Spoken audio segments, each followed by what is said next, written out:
ఇక డీటెయిల్స్ చూస్తే పశ్చిమాసియా సంక్షోభంపై నేడు అఖిలపక్ష సమావేశం జరగనుంది. ఈరోజు సాయంత్రం 5 గంటలకు ఢిల్లీలో అఖిలపక్ష సమావేశం జరగనుంది. రాజ్నాథ్ సింగ్ అధ్యక్షతన అన్ని పార్టీలతో కేంద్ర ప్రభుత్వం చర్చించనుంది. పశ్చిమాసియాలో జరుగుతున్న యుద్ధ ప్రభావం భారత్పై ఏ రకంగా పడనుందన్న దానిపై చర్చించనున్నారు. అఖిలపక్షంలో వాస్తవ పరిస్థితులను కేంద్ర ప్రభుత్వం వివరించనుంది. యుద్ధం వల్ల తలెత్తున్న ఇబ్బందులతో పాటు కేంద్ర ప్రభుత్వం తీసుకున్న చర్యలను కూడా ఈ సమావేశంలో వివరించనున్నారు. అలాగే పేద మధ్యతరగతి ప్రజలకు ఏ రకంగా ఊరట దక్కేలా నిర్ణయాలు తీసుకున్నది తెలుపనున్నారు. ఈ సమావేశంలో విదేశాంగ మంత్రి ఎస్ జయశంకర్ పాల్గొనున్నారు.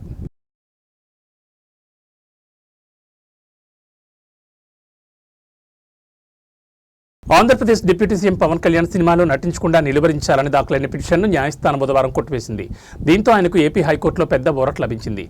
డిప్యూటీ సీఎం హోదాలో ఉంటూ పవన్ సినిమాలో నటించడం అనైతికమని, హరిహర వీరమల్లి సినిమా కోసం టికెట్ ధరలు పెంచి అధికార దుర్వినియోగానికి పాల్పడ్డారని ఆరోపిస్తూ మాజీ ఐఏఎస్ అధికారి విజయ్ కుమార్ హైకోర్టులో పిటిషన్ వేశారు. అలాగే మంత్రి పదవిలో ఉండి వాణిజ్య కార్యక్రమాల్లో పాల్గొనడం రాజ్యాంగ విరుద్ధమని పిటిషనర్ వాదించారు. అయితే విచారణలో ప్రభుత్వం తరపున అడ్వకేట్ జనరల్ బలమైన వాదనలు వినిపించారు. మంత్రులు, ముఖ్యమంత్రులు సినిమాలో నటించకూడదని ఎక్కడా చట్టపరమైన ఆంక్షలు లేవని, గతంలో ఉమ్మడి ఏపీ మాజీ ముఖ్యమంత్రి ఎన్టీఆర్ విషయంలో హైకోర్టు ఫుల్ బెంచ్ ఇచ్చిన తీర్పును ఈ సందర్భంగా గుర్తు చేశారు. టికెట్ ధరల పెంపు అనేది నిర్మాతల అభ్యర్థన మేరకు ప్రభుత్వం తీసుకున్న నిర్ణయమే తప్ప అందులో పవన్ కళ్యాణ్ ప్రమేయం లేదని ఏజీ స్పష్టం చేశారు. దీంతో ఈ పిటిషన్ కొట్టివేసిన కోర్టు ఆధారాలు లేకుండా కేవలం రాజకీయ ఉద్దేశంతో పిటిషన్ వేసి కోర్టు సమయాన్ని వృధా చేసినందుకు పిటిషనర్పై న్యాయస్థానం ఆగ్రహం వ్యక్తం చేశారు.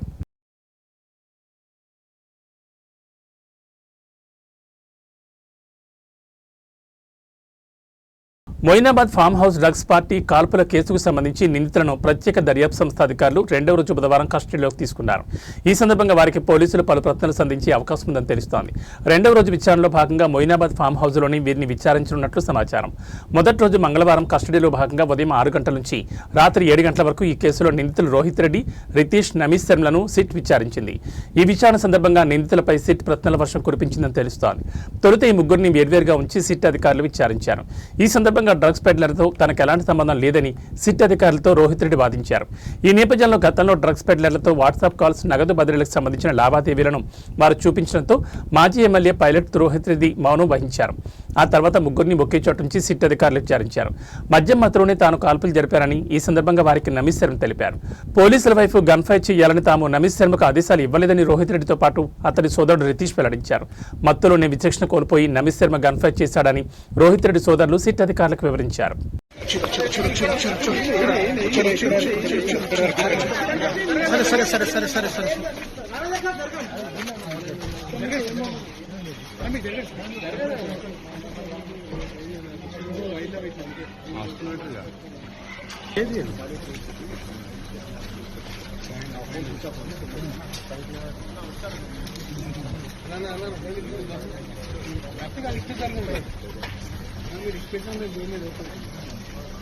సైడ్ ముంగడేం పోయింది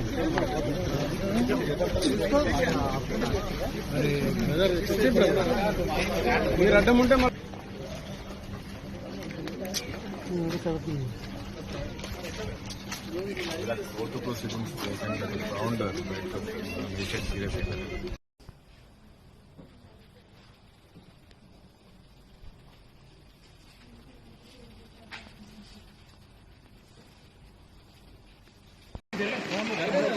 number 1 పోయిర్రు, number 2 okay.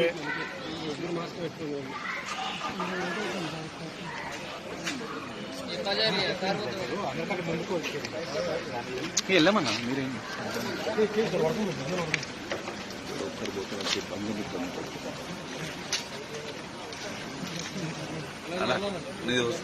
Phone down చేయాలా లోగో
కేంద్ర ప్రభుత్వ విధానాలకు వ్యతిరేకంగా నేడు ఢిల్లీ పార్లమెంట్ ఆవరణలో ప్రతిపక్ష ఇండియా కూటమి ఎంపీలు భారీ నిరసన చేపట్టారు. దేశంలో పెరుగుతున్న నిత్యావసర ధరలు, నిరుద్యోగం మరియు మోదీ ప్రభుత్వ తీరుపై విపక్ష నేతలు కత్తులు దూశారు. పార్లమెంట్ ఆవరణలో ఖాళీ గ్యాస్ సిలిండర్లను ప్రదర్శిస్తూ ఎంపీలు వినూత్నంగా నిరసన తెలిపారు. సామాన్యుడిపై గ్యాస్ ధరల భారం పెరిగిందని వారు మండిపడ్డారు. ప్రధాని నరేంద్ర మోడీ ప్రభుత్వం ప్రజలకు కేవలం ఎంటీ ప్రామిస్ చేస్తోందని, క్షేత్రస్థాయిలో ఏ ఒక్క హామీ నెరవేరలేదని ఎంపీలు ధ్వజమెత్తారు.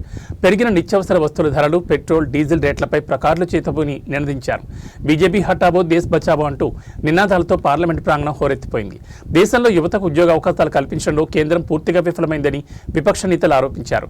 ప్రజల కష్టాలను పట్టించుకొని ప్రభుత్వం ఇది. గ్యాస్ సిలిండర్ల ధరల ఆకాశాన్ని నంగుతుంటే ప్రభుత్వం మాత్రం ప్రకటనలకే పరిమితమవుతోందని విపక్ష ఎంపీలు విమర్శించారు.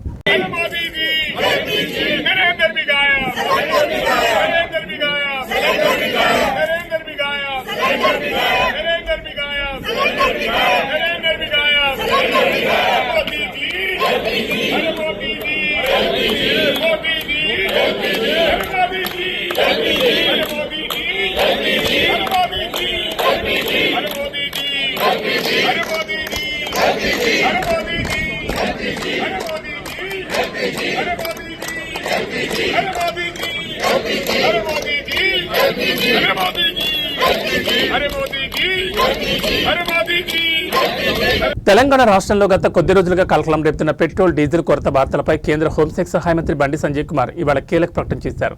సోషల్ మీడియాలో వస్తున్న పుకార్లను నమ్మొద్దని, రాష్ట్రంలో ఇంధన నిల్వలు పుష్కలంగా ఉన్నాయని ఆయన ప్రజలకు విజ్ఞప్తి చేశారు. పశ్చిమాసియాలో జరుగుతున్న యుద్ధం కారణంగా భారతదేశంలో ముఖ్యంగా తెలంగాణలో చమురు కొరత ఏర్పడిందనే ప్రచారంలో ఏమాత్రం నిజం లేదని బండి సంజయ్ తేల్చి చెప్పారు. ఇండియన్ ఆయిల్, హెచ్పీసీఎల్, బీపీసీఎల్ వంటి ప్రభుత్వ రంగ సంస్థల వద్ద దేశ అవసరాలకు సరిపడా స్టాక్ అందుబాటులో ఉందని ఆయన ధృవీకరించారు. కేంద్ర ప్రభుత్వం నిరంతరం ఆయిల్ నిల్వలను పర్యవేక్షిస్తోందని, సరఫరాలో ఎలాంటి అంతరాయం లేదని ఆయన పేర్కొన్నారు. తెలంగాణ పెట్రోలియం డీలర్స్ అసోసియేషన్ కూడా ఇదే విషయాన్ని స్పష్టం చేసినట్టు ఆయన గుర్తు చేశారు. కొందరు కావాలనే సోషల్ మీడియా ద్వారా దుష్ప్రచారం చేస్తూ కృత్రిమ కొరత సృష్టించాలని చూస్తున్నారని మంత్రి మండిపడ్డారు. ఈ పుకార్లను నమ్మి వాహనదారులు ఒక్కసారిగా పెట్రోల్ బంకులకు క్యూ కట్టడం వల్ల కొన్ని చోట్ల తాత్కాలికంగా స్టాక్ అయిపోతోందని, దీనివల్ల సాధారణ వాహనదారులకు ఇబ్బందులు ఎదురవుతున్నాయని ఆయన విశ్లేషించారు. వాహనదారులు తమ రోజువారీ అవసరాలకు తగ్గట్టుగానే ఇంధనాన్ని కొనుగోలు చేయాలని, అనవసరంగా ట్యాంకులు నింపుకుని నిల్వ చేయొద్దని కోరారు. ఇదే అదునుగా ఇంధనాన్ని బ్లాక్ మార్కెట్కు తరలించి లాభపడాలని చూస్తే శక్తులపై కఠిన చర్యలు తీసుకుంటామని బండి సంజయ్ హెచ్చరించారు. ప్రజలు సంయమనం పాటిస్తే సరఫరా యథావిధిగా సాగుతుందని భరోసా ఇచ్చారు. అలాగే ప్రధాని నరేంద్ర మోడీ నాయకత్వంలోని కేంద్ర ప్రభుత్వం అంతర్జాతీయంగా నెలకొన్న చమురు సంక్షోభాన్ని ఎదుర్కోవడానికి అన్ని చర్యలు తీసుకుంటోందని బండి సంజయ్ తెలిపారు.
ఇది అక్కడ ఉమ్మన్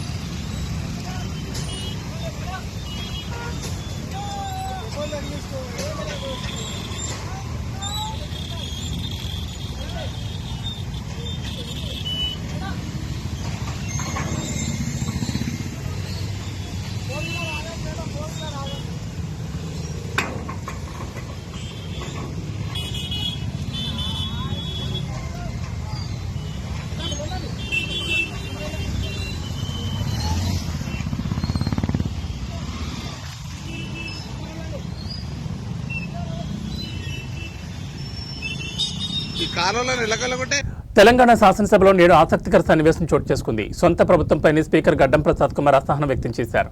ముఖ్యంగా గృహ నిర్మాణ శాఖ మంత్రి పొంగులేటి శ్రీనివాసరెడ్డి పనితీరుపై స్పీకర్ నేరుగా అసెంబ్లీలోనే అక్షంతలు వేశారు. స్పీకర్ ఆదేశాలను కూడా మంత్రి బేఖాతరు చేస్తున్నారన్న అంశం ఇప్పుడు రాజకీయ వర్గాల్లో చర్చనీయాంశంగా మారింది. రాష్ట్రంలో డబుల్ బెడ్రూమ్ ఇళ్ల పురోగతిపై సమీక్షా సమావేశం నిర్వహించాలని గతంలోనే స్పీకర్ గడ్డం ప్రసాద్ మంత్రి పొంగులేటికి సూచించారు. అయితే ఆ ఆదేశాలను మంత్రి పట్టించుకోకపోవడంపై నేడు సభలో తీవ్ర చర్చ జరిగింది. డబుల్ బెడ్రూమ్ ఇళ్లపై సభ్యులు అడుగుతున్న ప్రశ్నలకు ప్రభుత్వం దగ్గర సరైన సమాధానం లేకపోవడాన్ని స్పీకర్ ఎత్తి చూపారు. గతంలోనే తాము చెప్పినట్లుగా రివ్యూ మీటింగ్ నిర్వహించుంటే నేడు ఇన్ని ప్రశ్నలు వచ్చేవి కావని మంత్రికి స్పీకర్ చురకలంటించారు.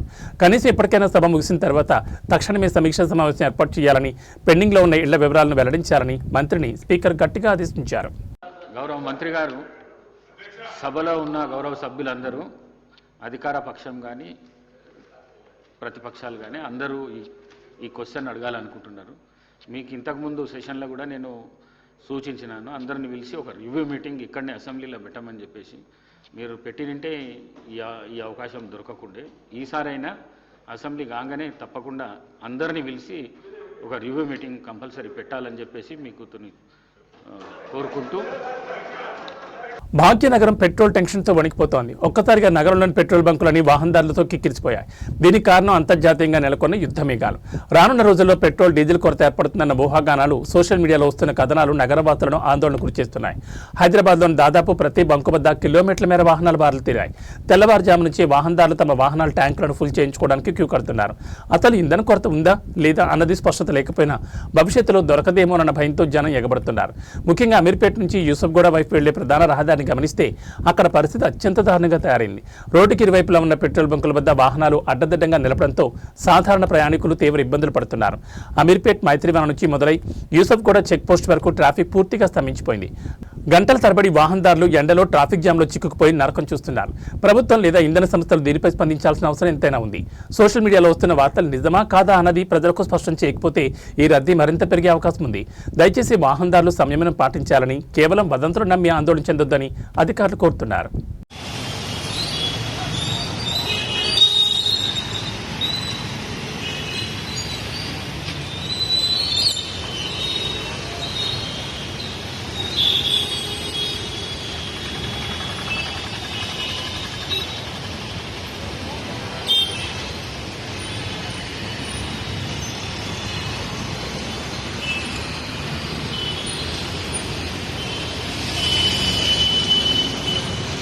భాగ్యనగరంలో పెట్రోల్ సెగ రాజుకుంటోంది. నగరంలోని ప్రధాన కూడళ్లలో ఉన్న పెట్రోల్ బంకుల వద్ద వాహనదారులు భారీగా క్యూ కడుతున్నారు. పశ్చిమాసియాలో నెలకొన్న ఉద్రిక్తతల ప్రభావం మన ఇంధన నిల్వలపై పడుతుందన్న ప్రచారంతో ఒక్కసారిగా జనం రోడ్లపైకి వచ్చారు. రానున్న రోజుల్లో పెట్రోల్, డీజిల్ దొరకదేమోనన్న భయంతో వాహనాల ట్యాంకులను ఫుల్ చేయించుకునేందుకు పోటీ పడుతున్నారు. నగరంలోని దాదాపు అన్ని ప్రాంతాల్లో ఇదే పరిస్థితి కనిపిస్తోంది. ముఖ్యంగా అమీర్పేట్, యూసఫ్గూడ, కూకట్పల్లి, సికింద్రాబాద్ వంటి రద్దీ ప్రాంతాల్లో కిలోమీటర్ల మేర వాహనాలు బారులు తీరాయి. ఇప్పటికే కొన్ని బంకుల వద్ద నో స్టాక్ బోర్డులు దర్శనమిస్తుండటంతో వాహనదారులు ఆందోళన మరింత పెరిగింది. ఉన్న స్టాక్ కూడా అయిపోతుందన్న వార్తలతో జనం బంకులను ముట్టడిస్తున్నారు. దీని ప్రభావం నగర ట్రాఫిక్ పై తీవ్రంగా పడింది. పెట్రోల్ బంకుల వద్ద వాహనాలు రోడ్ల మీదకు రావడంతో సాధారణ ప్రయాణికులు గంటల తరబడి ట్రాఫిక్ జామ్లో చిక్కుకుపోయి నరకం చూస్తున్నారు. అమీర్పేట నుంచి యూసఫ్గూడ వెళ్లే మార్గం పూర్తిగా స్తంభించిపోయింది. అయితే ఈ గందరగోళంపై పౌర సరఫరాల శాఖ మరియు ఇంధన సంస్థల అధికారులు స్పష్టతనిచ్చారు. పెట్రోల్, డీజిల్ కొరతపై వస్తున్న వార్తలన్నీ కేవలం వదంతులేనని వారు కొట్టిపారేస్తున్నారు. నగరంలో సరిపడా ఇంధన నిల్వలు ఉన్నాయని, ఎవరూ ఆందోళన చెందాల్సిన అవసరం లేదని విజ్ఞప్తి చేస్తున్నారు. సోషల్ మీడియాలో వచ్చే తప్పుడు ప్రచారాలు నమ్మి బంకుల వద్దకు రావద్దని, దీనివల్ల అనవసరమైన ట్రాఫిక్ సమస్యలు తలెత్తున్నాయని అధికారులు హెచ్చరిస్తున్నారు.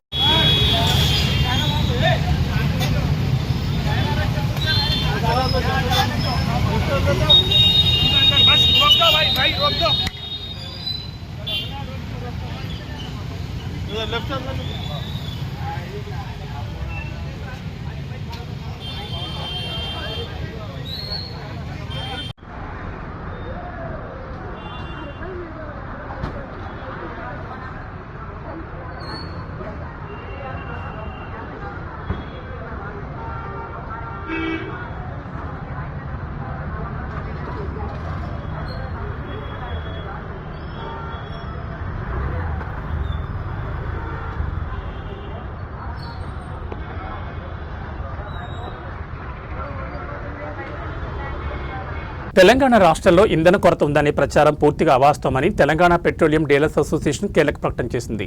గత కొన్ని రోజులుగా పెట్రోల్ బంకుల్లో ఇంధన కొరత ఉందనే వార్తలు ప్రచారం కావడంపై అసోసియేషన్ స్పందించింది. హెచ్పీసీఎల్, ఐఓసీఎల్, బీపీసీఎల్ కంపెనీల వద్ద సరిపడా ఇంధన నిల్వలు ఉన్నాయని అసోసియేషన్ ధృవీకరించింది.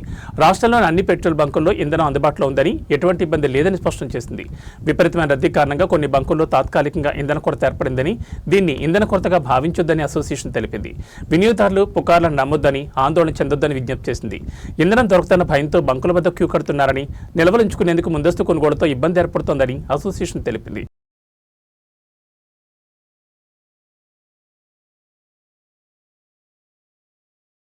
వికారాబాద్ జిల్లాలోని ఓ స్టీల్ ఫ్యాక్టరీలో బుధవారం భారీ పేలుడు సంభవించింది. పరిగి మండలం లక్ష్మీదేవిపల్లిలో ఈ ఘటన జరిగింది. కంపెనీలో ఒక్కసారిగా స్టీల్ ప్లాంట్ బట్టి పేలడంతో మంటలు భారీగా ఎగిసిపడ్డాయి. దట్టమైన పొగ వెలువడుతుండటంతో చుట్టుపక్కల ప్రాంతాల్లో ఉన్న ప్రజలు ఆందోళన చెందుతున్నారు. ఈ పేలుడు ఘటన సమయంలో కంపెనీలో ఉన్న పలువురు కార్మికులకు గాయాలైనట్టు తెలుస్తోంది. దీనిపై స్పష్టత రావాల్సి ఉంది. పేలుడు నేపథ్యంలో కంపెనీ యాజమాన్యం ఎవరిని లోపలికి అనుమతించలేదు. జరిగిన వెంటనే మీడియా, స్థానికులు అక్కడ చేరుకోగా సెక్యూరిటీ సిబ్బంది గేట్లు వేసి లోపలికి ఎవరిని రానివ్వలేదు. ఘటన గురించి ప్రశ్నించగా అది ప్లాంట్ పేలుడు కాదని, కేవలం లారీ టైర్ పేలిందని చెప్పి వాస్తవాలను కప్పిపుచ్చే ప్రయత్నం చేయడంపై సర్వత్రా విమర్శలు వ్యక్తమవుతున్నాయి. సమాచారం అందుకున్న ఫైర్ సిబ్బంది ఘటనా స్థలాన్ని చేరుకుని మంటలను అదుపు చేసేందుకు శ్రమిస్తున్నారు. మంటల తీవ్రత ఎక్కువ ఉండడంతో అదనపు ఫైర్ ఇంజన్లు కూడా రప్పించినట్టు తెలుస్తోంది. పరిస్థితి అదుపులోకి వచ్చాక ఎవరైనా గాయపడ్డారా, ప్రమాదానికి గల కారణాలేంటి అనే విషయాలు తెలిసే అవకాశం ఉందని ఫైర్ ఇంజన్ అధికారులు పేర్కొన్నారు.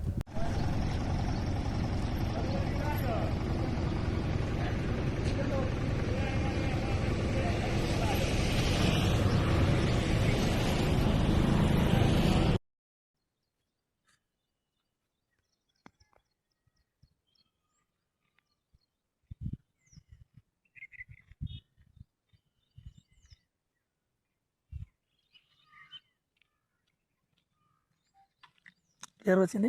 ఇక అట్లే వచ్చింది మామూలు, ఏమంత కనబడుతుంది. ప్రసెంట్ ఎప్పుడే చూడు మనసు చచ్చిపోయి ఎప్పుడే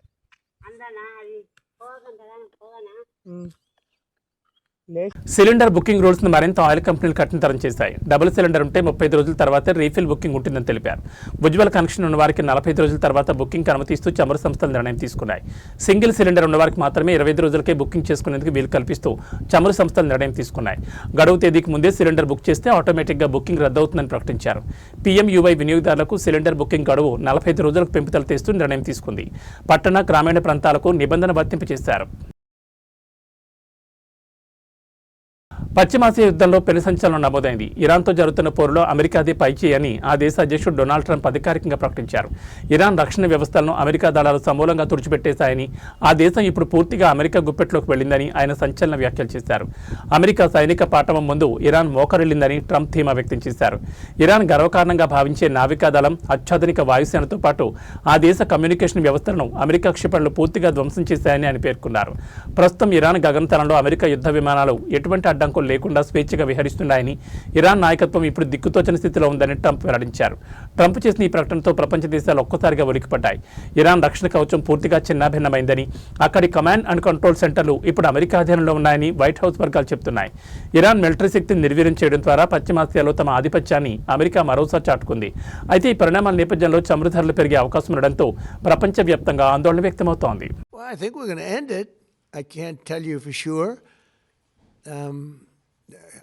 I don't like to say this. We've won this. This war has been won. The only one that likes to keep it going is the fake news. I mean, the New York Times, you read the New York Times, it's like we're not winning a war where they have no Navy and they have no Air Force and they have no nothing. And we literally have planes flying over Tehran and other parts of their country. They can't do a thing about it.